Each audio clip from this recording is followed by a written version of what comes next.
Bonjour! Cette semaine, je réponds à une question qui m'est régulièrement posée. À quelle échéance on change notre corde tressée dans nos moulinets? La première partie de ma réponse, je vous dirais, ça va dépendre du nombre de sorties que vous faites dans une saison. Pourquoi le nombre de sorties? Il arrive fréquemment qu'on est obligé d'enlever la première partie de notre corde tressée dans le moulinet. Le pourquoi? La corde, à force de frapper le fond, des obstacles comme des roches, du bois si vous pêchez en réservoir, le fait de lancer, le fait de capturer plusieurs poissons, à un moment donné, on le voit, notre corde tressée, on voit comme tous des petits cheveux qui se détachent, on va dire, de la tresse. Donc, quand on voit ça, c'est important d'enlever la section qu'on voit que la corde est un petit peu plus endommagée. Puis ça, c'est très, très important. Il ne faut pas dire « Ah non, je suis capable de prendre encore plusieurs poissons. » Souvent, c'est à ce moment-là qu'on va perdre le beau poisson qu'on attendait.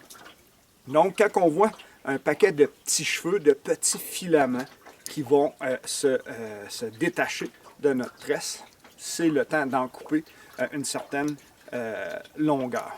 Souvent, je vais enlever peut-être une douzaine, une quinzaine, une vingtaine de pieds, puis habituellement, c'est suffisant. À force d'en enlever un 12, un 15, un 20 pieds, si vous faites ça 4, 5, 6 fois dans votre saison, à un moment donné, on se ramasse qu'on a enlevé 100 pieds, une centaine de pieds de tresse dans notre moulinet.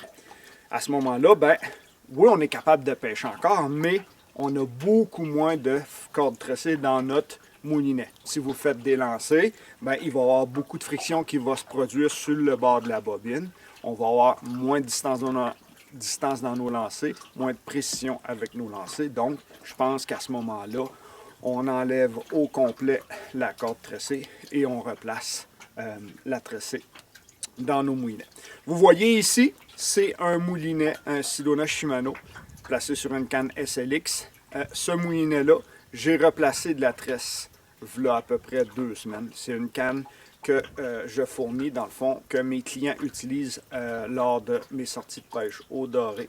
Donc, ça va arriver régulièrement. Je vais en enlever une section. Et là, vous voyez comment, dans le moulinet, j'ai suffisamment de cordes tressées. Mais là, à peu près 2 semaines, il y en avait beaucoup moins que ça. Puis à un moment donné, même lorsque je fais du marcheur de fond, souvent les clients ouvrent le moulinet, puis la ligne sort plus difficilement quand il commence à manquer de tresse dans vos moulinets. Donc, c'est pas très dispendieux, là, une bobine de corde tressée.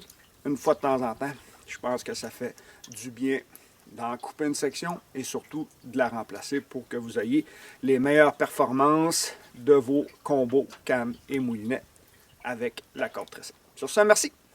Bonne pêche.